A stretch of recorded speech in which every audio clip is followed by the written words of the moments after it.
enjoyed that. It's a little improvisation that I did for the entertainment element and the beauty of my instrument, of our instrument, the bass guitar. I'm Jeff Berlin, and today's lesson will come in the form of a discussion. I noticed a lot of people concerned with carpal tunnel syndrome, with pain in their arms, pain in their hands. And I'm going to tell you how you can pretty well avoid it.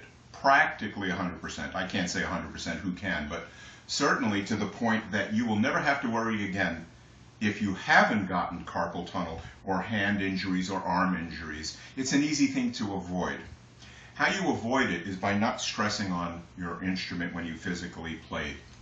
There is a concept that if you play hard, you're playing with emotion. You're not playing with emotion, you're playing hard.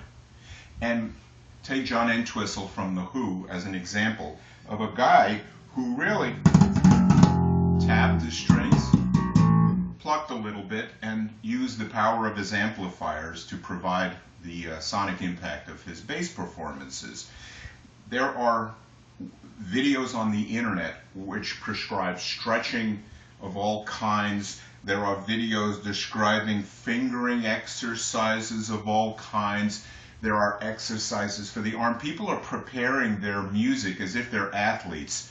But I would like to remind everybody, and invite you to go back into history to verify what I'm about to say, is that in all of history, there are no examples of musicians ever warming up via stretching exercises before they played. How musicians warmed up is they played music on their instrument. The error in the bass element here in terms of teaching is that you're being prepared to prevent an injury that actually cannot be prevented by stretching. Stretching does not prevent carpal tunnel syndrome. In fact, what it does is the concept is that as you stretch, you're not actually addressing what causes carpal tunnel syndrome. So you can forget all about these stretching exercises and just consider what I'm saying here and see if it applies to you. Don't pluck so hard. Turn up your amps, turn up your basses, and play within a manner that doesn't cause stress to your hands. You can get a lot of great tone that way. Secondly, I'm going to stand up now and ask Gabby to film me here. A lot of bass players play basses low and play basses at strange angles. These things are not natural for the hand, and by doing so you're putting your arms and your wrists into unnatural positions. The way that bass players can avoid completely carpal tunnel is by not stressing your hands in the first place. And again, I remind you that in all of music history, all of it, please go and verify this, there are no exercises to prevent carpal tunnel, and there were no exercises that they had to do to prevent injury of any kind. Musicians played great, challenging, the classical musicians, upright bass players.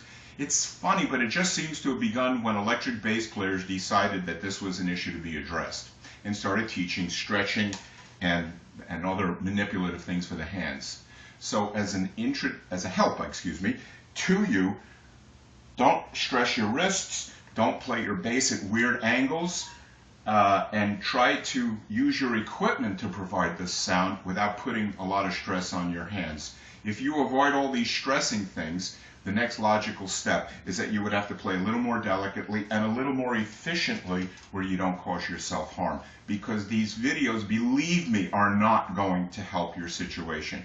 They're usually done, I think, by orthopedic surgeons and people who, in the mind of their profession, feel that this is going to prevent something, but it doesn't. What prevents pain and what prevents injury is by not doing those activities that cause it. I hope this helped. Thank you very much.